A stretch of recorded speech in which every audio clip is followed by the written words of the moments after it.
everybody, I'm back to guide you through our next week, our next iteration of the practice of Sabbath. And this week we're focusing on rest. So Sunday at dinner church, we gave a Jesus story, which was really an Old Testament story that rooted the Sabbath practice in the story of Exodus. And what we learned was that one, it is not easy to rest. And two, when we rest in Sabbath, our rest in Sabbath is actually an act of resistance. Resistance against all the things that bring anxiety into our life, all the things that demand things from our body and our mind, all the things that seek to exploit our time, attention, and our personhood. So there's a whole lot more to say about that, a lot of which I said on Sunday as we reviewed that story, some of which you can learn about if you want to keep learning with us, listening to the podcast from Practicing the Way or some of the teaching from that. But how's it going? Just wanted to check in with you. How's your experience of Sabbath so far? Did you try it? Did you mark out the 24 hours? How was that? What resistance did you experience? I remember at different seasons of my life when I've tweaked this or when I've stepped into it more fully, there is resistance. It is not easy. It doesn't go great every single time. So we'd love for this to be a conversation. If you're trying this, reach out to Pastor Christian Ann and I and let us know how it's going. Let us know how we can talk through things that you're experiencing. This week, rest. So this is where we start to fill in the space that we've created by stopping and create true and meaningful rest. So the three exercises that we have to dive into this week to try to make our experience of Sabbath a little bit more robust. Three things. First of all, prepare, and then prepare for external resistance and internal resistance. So this week's all about rest is an act of resistance. So first of all, just prepare. We can set ourselves up for a more restful Sabbath by taking maybe even a couple hours before to do what we need to do to get fully ready to stop. So what this looks like practically is going grocery shopping, be sure you answer the emails that need to be answered, like doing the pre-work for the work of resting. And they got some great guidance in the PDF that you have a link to.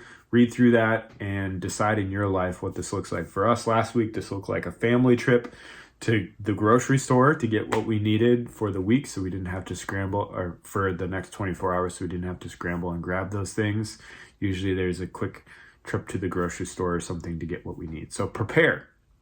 And this means maybe even I this week put a vacation responder on my email that said I'm away from email Fridays and Saturdays, so that if anybody emailed me in that time frame, they know I wouldn't see it.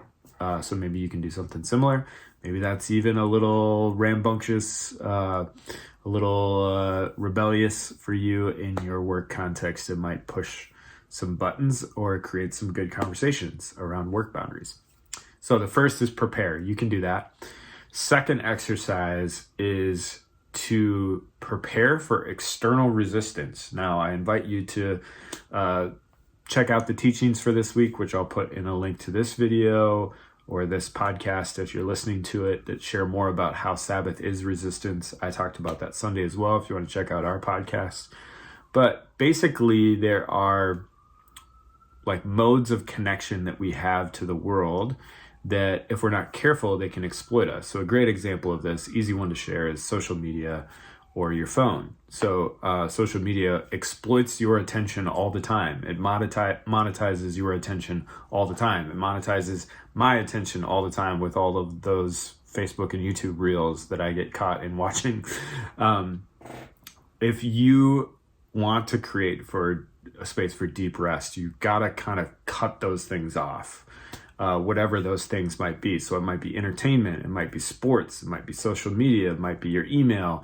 What are you going to prepare for by stepping away from? So for me, often, this is where's my phone?